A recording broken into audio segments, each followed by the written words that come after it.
to seek for the wandering. Tatlo. No? Ang sheep is considered people. Kasi ganun din ang attribute or karakter ng tao. Weak. Mahina. May magaling makaintindi. May mga slow learner. Kailangan mag-adjust teacher.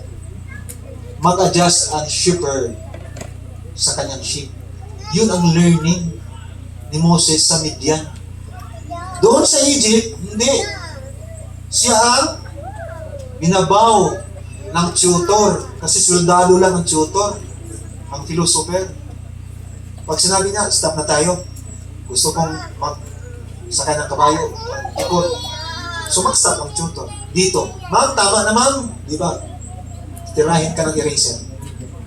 Labas ka. Iba. No? Iba. So care for the weak. No? Mga mahihina na mga tupa. To guide the wayward. Sa Bisaya pa na mga kahig ulo.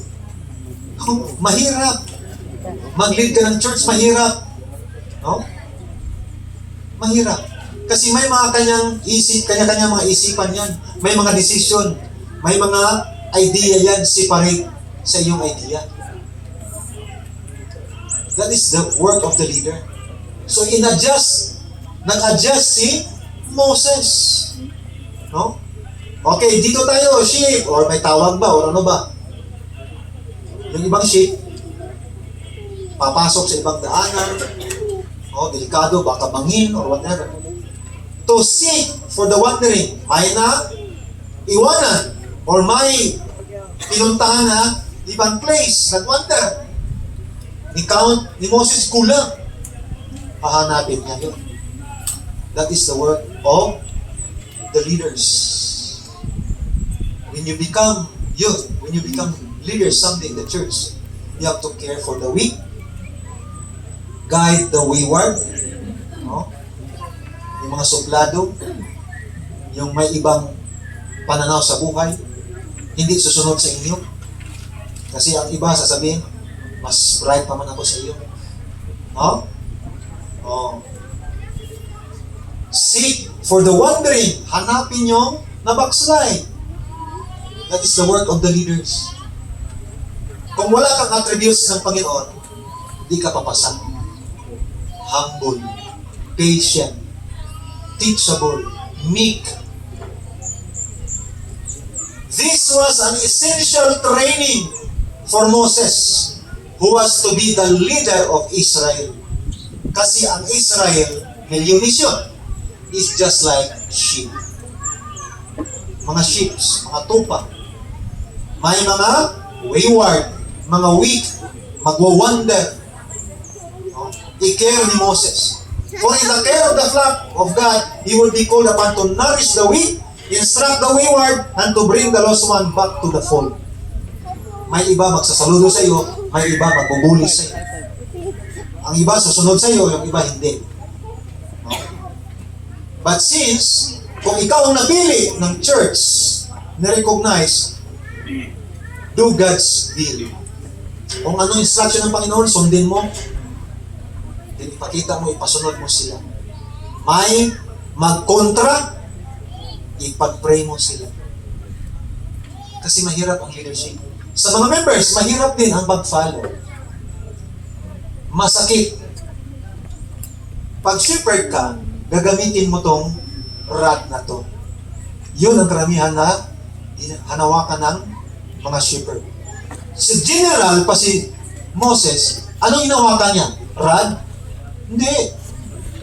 Meron silang staff. It is a sign that they are prince or princess, king and queen, members of the cabinet, no?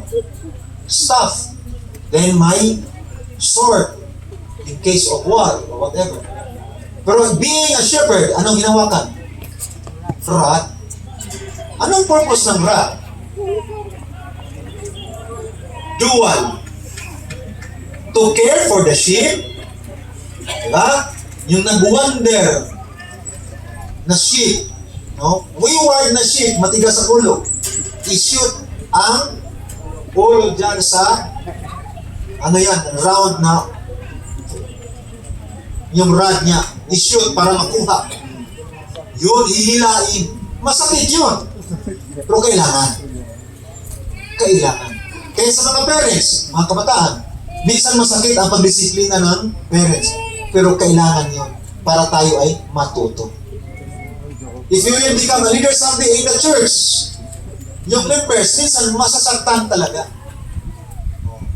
Sasabihin pa nila, akong pinatamaan ni elder, ni pastor. Masakit yun.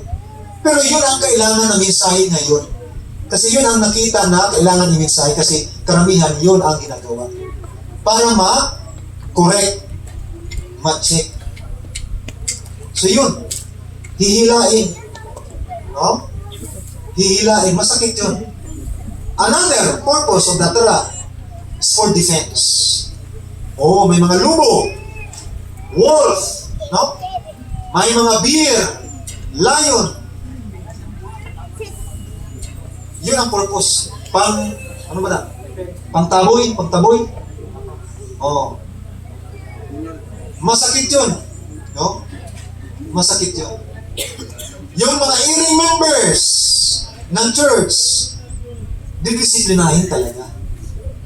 Okay? Masakit yun pero for the betterment of the church.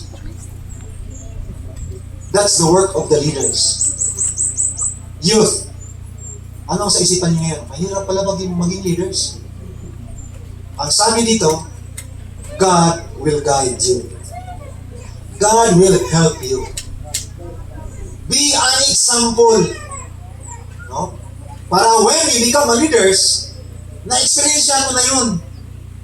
Sumasabihan mo na yung wayward na yun, no? Yung i-remember na yun, na-experiencean ko na yan dati. Sumasabihan mo na kung anong pamaraan ang ginawa mo. Diba? Suma-challenge na siya. Madala na siya doon in the feet or in the foot of Jesus Christ. Youth, after this NYC, you will be like Moses. You will be like Moses.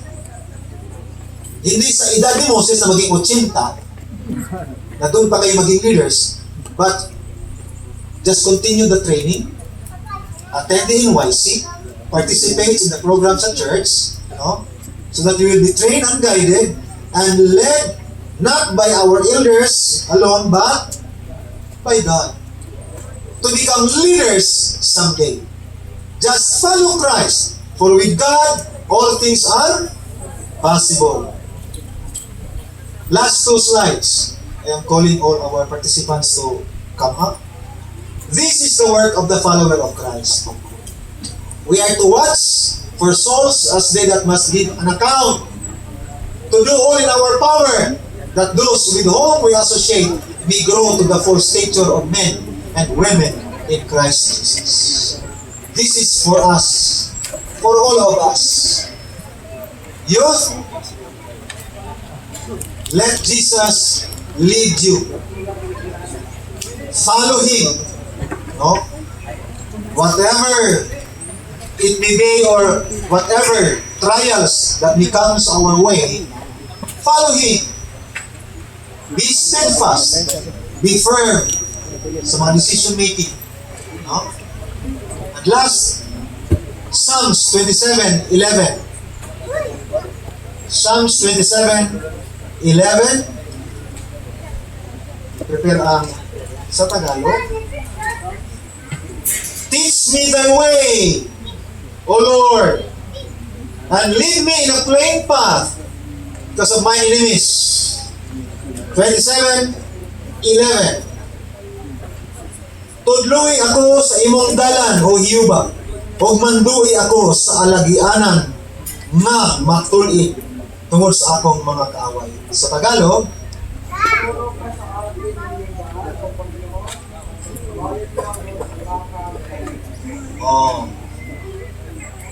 wala tayong ibang helper na mag-lead the way para sa atin. It is Jesus Christ, our God and Savior.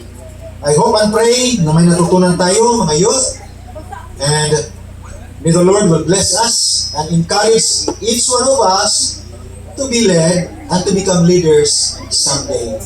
Happy Sabbath, everyone.